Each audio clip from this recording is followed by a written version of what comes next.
Good morning. Welcome to the Kindness Podcast Live. This is a very special conversation today for those of you who have ever felt like life is just breaking your heart and you just wonder, how am I supposed to hold on to faith during this? I have a special guest. I think that you're going to love hearing from her. It's Chrystal Evans Hurst. Yay! Can you believe it? That's so exciting. Chrystal Evans Hurst. You might know her as Dr. Tony Evans' daughter, but let me tell you, this woman, she didn't get anything from her dad as far as like what she puts out there in the world on her own is amazing. She is a writer. She is a speaker. She's a mom of 5. So I know that she's going to have just the ability to touch you today. And so I want to bring Chrystal in here and we will say, hello. Hey there. How are you doing? Thanks for having me, Nicole. Thank you so much for being here. I'm going to tell you that I didn't read Divine Disruption. I listened to it on Audible, and I would encourage everyone to listen to it on Audible because it was just so good. What was that process like as far as writing a book with your siblings and your dad, and then doing the audio recording of it? So the whole process was a mastermind project for my brother Anthony. And initially, what he'd said we would do was kind of sit around, have these conversations with questions and prompts, and then take those recordings and share them with the writer.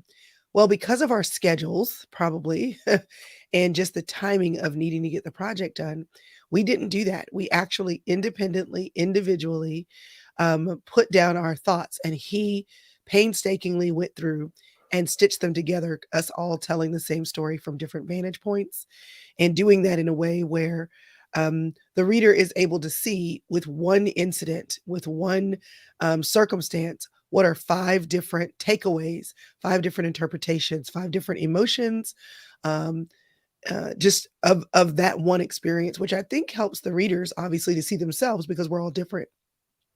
The audiobook was the same. We individually, independently sat down and read it. So the fact that in its entirety, of course, he's going together and going through and making sure it all works together. But the fact that it does create a comprehensive, synergistic work that people are able to read and to hopefully gain a sense of hope and comfort from as they walk through, as we continue to walk through, and as others walk through their hard things. I think it's actually pretty magical that you can take 5 people who wrote separately, who read separately, and then have a work that has a singular impact for everyone. Mm-hmm. Yeah, I would say that God was most definitely in the midst of all of that. And I for sure felt that come through this compassion and this love come through each of you for each other and for your mom, which is really, she's the one who had said, it's time to do a project together, right? Is that how this all started? That you lost your mom and you had just a series of terrible things happen with a couple of your period. Yeah, in a 2-year period, we lost 8 family members. And in a family of ours, I can remember the first funeral that I had gone to in my adult life. I was in my 30s.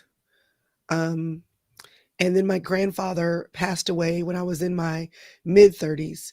And then I didn't have a grandparent pass away until I was in my early 40s. So going to funerals, I know, like for my husband and his family, he has them all the time. But for us, that just wasn't my grandparents lived until their 90s. I mean, it had just been a long run without having to deal with that. So to have 8 people pass that are very close to you in a short period of time was traumatic, both in the sense that we lost people that we loved, but also traumatic in the sense that we didn't have practice with this. Like, there's a sense that I see in my husband's world of, it's just the rhythm of people dying in his family and kind of who are the funerals for this year. With us, it was just so traumatic because it just had not happened in forever. And definitely not close to us. So it started with my cousin Winter passing away in 2018. She was 38. She left 4 girls, ages 10 to 14, totally unexpected. She did have a heart condition that she knew of, but she had just seen her cardiologist. Everything was fine. And basically, her heart just stopped. She went and laid down for a nap and didn't get up. Um, and because that rocked our world, to kick it off, there was no more than 6 months in between each additional family passing. And then it really did seem to come to a crescendo because in November of 2019, my grandfather, my father's father, passed away. So my dad had to leave my mother's bedside, who was dying of cancer, to go to Maryland to bury his father. He had not been until that year the caretaker for my grandfather because my grandfather had a daughter who had taken care of all the bells and the whistles, the doctor's appointments, the business of my grandfather's life. So the year that my mother was sick, my father had to take on that role. And then a month before my mother died, he had to take on the role of burying his father. Um, and so my mom on December the 30th, 2019 passed away. And the first week of the year, we buried her. I often think that God was so gracious, and I say this with the greatest sensitivity to those who have lost loved ones in the middle of the pandemic, who have not been able to be by their side, who have not been able to give them the burial that they would have liked to give them or the funeral, with all the people being able to come that they would have preferred. Um, and with the sensitivity and the hurt that I feel for people who have had that experience, I'm still very grateful that God allowed us, really for the sake of my mother's legacy and her honor, to be able to bury her before the pandemic.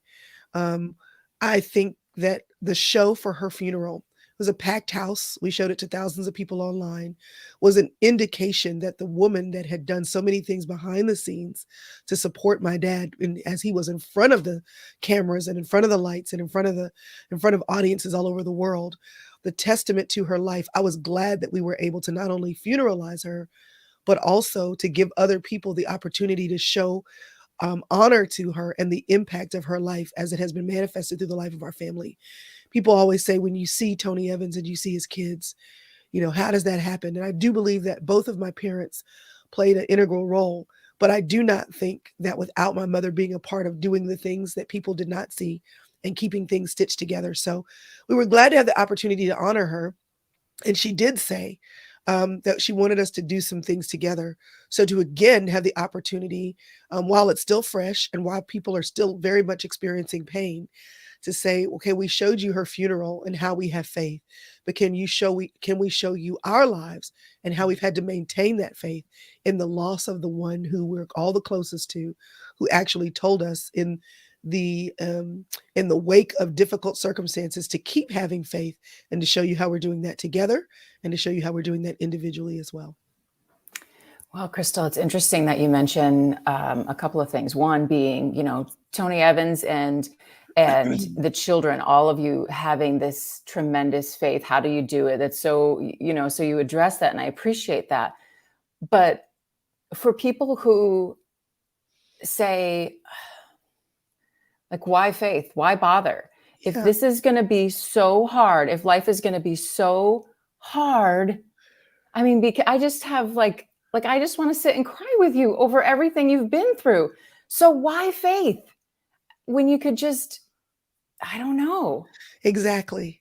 When you could just, I don't know. Mm. That is the answer. The whole point of faith is hope. And the whole point of hope is to believe that there's something good at the end of a string of things that are not so good.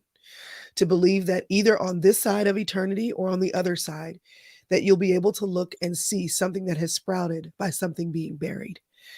And that runs the gamut from the honor that we have given our mother and the hope that that gives to other people as we walk through our pain. It also has everything to do with the fact that believing that what you do on this side of time, it has more purpose than time. Then even if you do great things and you do good things and you're really kind to people, or you're very generous, or maybe you're a philanthropist and there are buildings with your name on them or streets that are named after you, that after all of that, then what? And I think that the answer to the question being, I don't know, is not a good answer in comparison to, because everything planted has an eternal benefit if you believe. I know the Bible tells us that without faith, it's impossible to please God, that He is the rewarder of those who diligently seek Him. And you have to understand that sometimes on a treasure hunt, if you're looking for a treasure, there are probably lots of interruptions that you will find on your way to whatever it is that you seek. An Olympic gold medalist on their way to an Olympic gold medal has moments where they want to quit, and a lot do. Have moments where they face disappointment, and a lot do. Have moments where you don't win first, and a lot do. But what do? We celebrate those who ran after the treasure because they had faith that they could arrive. Because what else if you quit and you have a dream in your heart? I don't know. We applaud people who stay the long haul in their careers and have, because of the long haul and because of their commitment, are able to accomplish over time what other people who quit were not able to. Why? Because they had a vision and they had faith that their desire, that their calling to bring the news or to have great conversations was worth the long haul. And what do? Applaud them for having faith and seeking out the treasure. Or for a mother at home who believes that I don't see what is going to happen with these kids. All I see are dirty diapers or crazy teenagers. But you pour in and you give more than they give to you. Why? Because you have faith that if you keep seeking the best of another individual, that there's a payoff to that. And if you give up too soon and if you shrug your shoulders because the teenager is crazy, then what? I don't know. So there is an argument for faith. There is an argument for faith in things you cannot see. There is an argument for faith to hang in the long haul because you believe, because you believe, because you believe, and not because you know when that outcome of belief will happen or if you will even see the outcome of that belief on this side of heaven. And so when asked why faith, that is my answer. Now, a lot of people have other beautiful answers. But I have to be honest because I probably am probably the most practical and kind of, I want to see what I want to see when I want to see it person in our family. If I can't touch it, feel it, smell it, then is it really? It's the whole thought of if a tree falls in the forest and nobody hears it, did it fall? Um, and so I would, if any of us say, well, it doesn't make sense. We shared her cancer journey with the world. There were so many people praying for her. And if God could really heal, then why didn't he? I could say that. Or I could say that he knows something we don't know, that it was her time, and that we have to just trust that he's either a good God who does things sometimes or allows things we don't understand, or he's not God at all. And left with those two options, well, I think I choose to believe that he's probably bigger than me, knows things I don't know, has a perspective I don't have, and that just because he loved her doesn't mean she would live forever. And that is the time he chose for her to leave this earth. So is faith a choice? 100%. Is it always an easy choice? No, 100%. Is it a choice you have to make often, every day, over and over and over? 1000%. But is it a choice? Absolutely. And I choose to make that choice. So I see in you this beautiful eternal perspective, this long term, like just keep pouring into those kids, keep pouring into whatever the hard is, and you will, God has got this. But how do you personally bring that into a daily perspective when you get in the hard? I'll give you this example. I feed my children all the time. I actually have homeschooled my kids. I have 2 left at home. I feed them breakfast, lunch, and dinner. If I don't fix it, I provide it. That does not stop, particularly my youngest son, from asking me every time he starts to get hungry, what's for breakfast? I mean, even last night before he went to bed, what are we having for breakfast? And he asks me this as if he doesn't know that in the morning I'm going to feed him. That doesn't stop him from asking me. That doesn't stop him from crying out when he's hungry. How much longer is lunch going to take? That doesn't stop him from showing disagreement when he doesn't like what I happen to fix that day, or deciding that he's only going to eat half of what I put on his plate. It doesn't stop the interaction, but I still show up and make him a meal or make sure he's provided for. So I don't stop showing up and saying, God, why did you put this on my plate? I don't stop showing up and asking God, hey, what do you have coming for me? Or why did you fix me that this morning?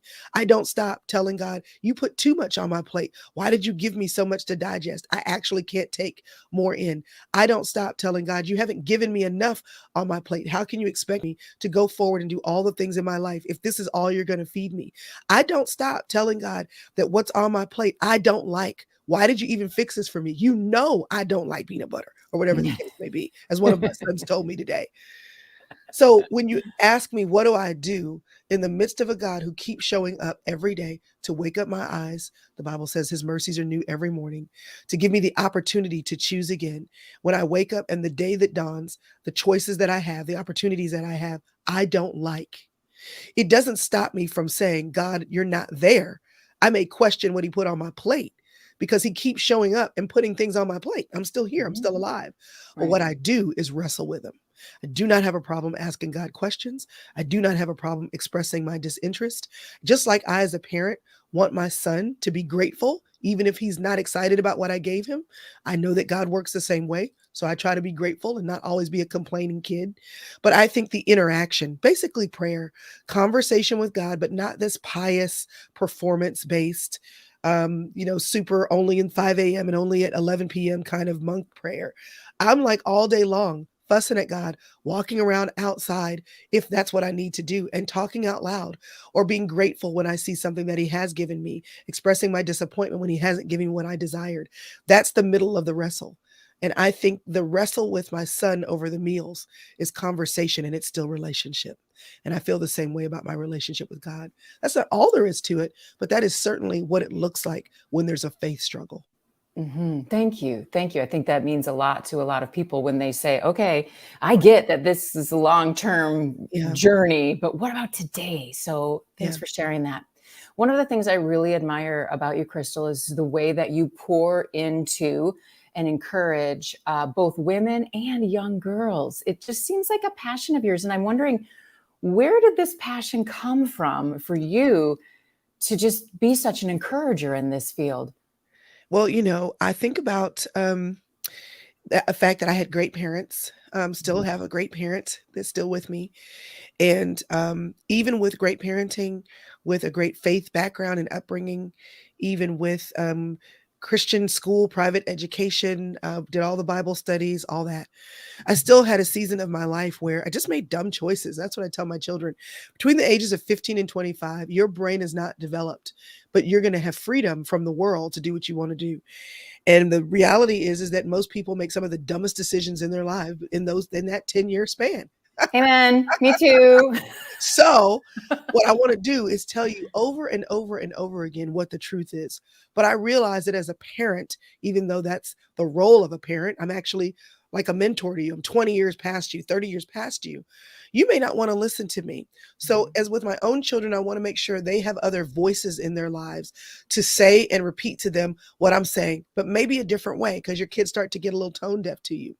So my goal is to say to women who have passed the season of dumb decisions and are maybe reaping the consequences of those decisions, are wondering if they can ever come back from the consequences of those decisions or make different decisions to change the course of their life, to say, yes, you can. Because after my dumb decisions, I got pregnant at 19, was a single parent for 10 years, had a boatload of debt. I mean, there was a series of things. I did recover from a lot of those things. And people said to me, so how did you do that? So one of the books that I wrote is called She's Still There. And that was the story, how you get back to the girl in you. And that was really written to recover what was lost. But then my goal was to say to girls before they made the dumb decisions, let me be another voice apart from your parents. Let me say it in a way maybe you haven't heard it before. Maybe let me say some things that might be a little shocking because our Christian people actually supposed to say that.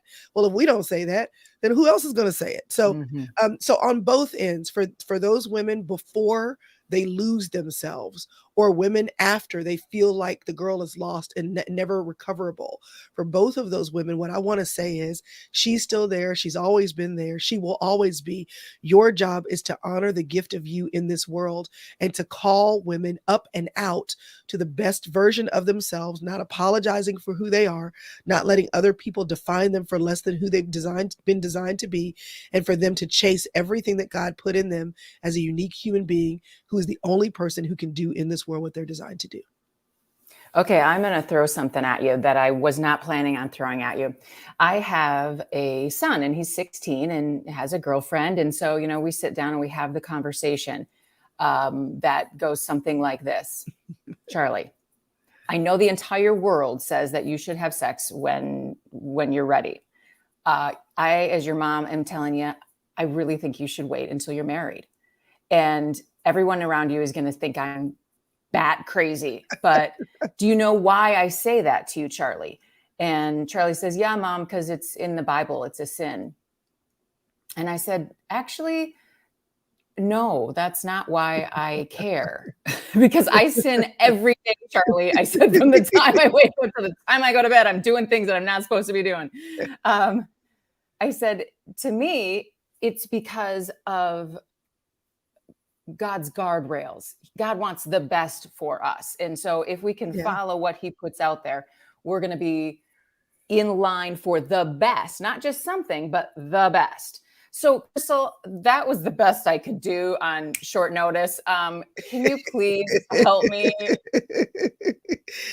I think you did great. I think, it's really hard to tell people slash Adam and Eve, you can do all of this, but don't touch that one tree. I mean, we're drawn to the thing we can't touch. So I think it is important to celebrate not just the no part of the answer to the question, but the yes part of the answer to the question. It is hard to get teenagers to see the yes because they haven't walked into the reality of it yet. You're promising them something that they don't quite grasp.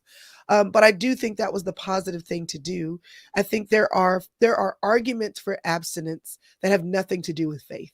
And there are people in the world who do believe in abstinence or who adopt abstinence after they see all of the consequences of not abstaining. And I think that there is some factual, because teenagers are what they're trying to do is establish their own values apart from you. There is the pull for independence, as it should be, because they're not supposed to be with you forever. There is a pull. I always say girls are like Velcro. The noise is really, really loud. It rips apart because it's designed to come back together. Boys, not so much. They are designed differently. They should be living an independent life that's going to look different than a relationship with daughters. And it is good for them to think on their feet, both of them, to think on their feet and to know why they believe what they believe. So I think wrestling with teenagers and asking them what they think and how to substantiate their points is actually great for them being able to stand on their 2 feet. And so, one of the things that you might be encouraged to do is to continue to have that conversation, but looking at it from all angles. Hey, I would like to discuss this with you because you asked me a question and I gave you an answer, but I think there are actually more reasons than that. I mean, I'd love for you to go away and find 3 reasons. Maybe I'll have 3 and we'll compare notes. Because I'm curious to know what you think. So it becomes less about what mom thinks and mom telling me what I should and shouldn't do for her reasons, and more about let me help you discover your own. It's a coaching role and not a directorship role. And I think the more you can do that, the older your kids get, then the better. Ooh, that's so good. Okay. I need to let you go here in a few minutes, but right now I want to ask you 2 things that I love to ask all the Kindness Podcast guests. And the first is an act of kindness that you have seen in your life and how it made you feel, whether it's from God or from a person. You were the giver, you were the receiver, the witness, whatever. And then the second is a kindness tip, which I feel like you just gave us. But would you start and tell me about an act of kindness that has really meant something to you? Sure, sure. Well, it is something that I did for someone else. Why it meant so much to me is when I saw how much it meant to her. So my dad's executive assistant has talked for years. I've heard her say over and over again that she feels like she's supposed to write a book because it is a very precious role for an executive assistant to support a pastor or anyone really in some major leadership role. I mean, it's just trusted and you're so close and they can't function well without you managing things for them. She wanted to write a book. And she's mentioned it a long time. Well, she happened to mention it one day and she said that she had taught a class at a conference. And she said, and I can't believe I taught the whole class and then still haven't written the book. So I went and found out from the organization if they had a recording of her talk, which they did. I had that talk transcribed. I had one of my assistants read over it from the automated transcription and clean it up. I printed it for her, put it in a binder, put it in a box, and then gave her the gift of a coaching session with my writing coach to give her an outline so that she could write her book. Wrapped it all up and gave it to her with a letter that says, I believe in your dream of writing this book. Like, here's a head start. Okay, so when I gave her this gift, I mean, she cries, and she was telling every time I've seen her tell other people what you're not going to believe what Chrystal did, she starts crying. And the main thing is because I mean, of course, I think it was a good gift. I was excited to give it to her, but I think the gift was listening to her. Yeah. It wasn't that, I mean, anybody could have typed up the notes. You know what I'm saying? I mean, Yeah. she could have found a writing coach. It was that I listened to her talk about something that she wanted. I'd heard her and then encouraged her to do what she wanted to do. Sometimes I think kindness is what we do for other people that we see they need. But I think often kindness is getting in the water with someone and swimming in the water that they want to swim in. We're just encouraging them to do the thing that they've already decided they want to do. And they just need to know that somebody's heard them, believes in them, and is with them. So I was excited to see that. And I'm excited to see how excited she is to start writing her book. The kindness tip, I would say, I heard Andy Stanley say one time, do for one what you wish you could do for all. I get very burdened by the number of people that we know because my church is my home church. We know everybody. Yep. So as everybody gets older and I know everybody and this person's in the hospital and this person is homesick and this person has lost a loved one, my feeling is that I want to do something for everyone. I want to cook everyone a meal. I want to send everyone a gift card. I want to do all these things. And I physically, spiritually, emotionally, financially cannot. I just cannot. And it actually really bothers me. And I have to tell myself over and over again, girl, just do for one what you wish you could do for all. The need that's in front of you today, the need that the Spirit of God places in your mind and in your heart when you think about someone, that's not happenstance. So do for that person today. You don't need to feel the pressure for all 8 who are sick and shut in, but just the one that comes to mind. So the tip would be resist the urge to do nothing because you can't do everything, and just do something. Do the thing for one that you wish you could do for everyone. Chrystal, you did something for me that I want to celebrate now and thank you for. You don't know that you did this, but I was at a conference called She Speaks in North Carolina, and you were, I don't remember if it was 2014, 15, 16, 17, I don't know, I lose track of days. But you gave a workshop about podcasting. And I did not have a podcast at that time. And it was you saying, hey, I can do it. It's not that hard, give it a shot. And talking even about the type of mic to buy and all kinds of different things. And I just thank you for that, because even in the way that we go about our daily lives and we just do the thing that we were asked or hired to do, there's always one that God allows us to touch. And I got to be that one. So thank you, Chrystal. You're so welcome. And that is delightful and encouraging for me to hear. Thank you. Awesome. Thank you for joining us today on the Kindness Podcast. I know you have encouraged so many people today and will continue to encourage. And I just say, may God bless you and keep you. Thank you, Nicole. Such a pleasure to be with you. And thank you for joining us today, for watching this. Isn't Chrystal amazing? Oh, amazing. I want to sit and have coffee with her every day because I just know she has such wisdom to impart. So thanks for listening. Thanks for being here with us on the Kindness Podcast. And I hope you have a fantastic day.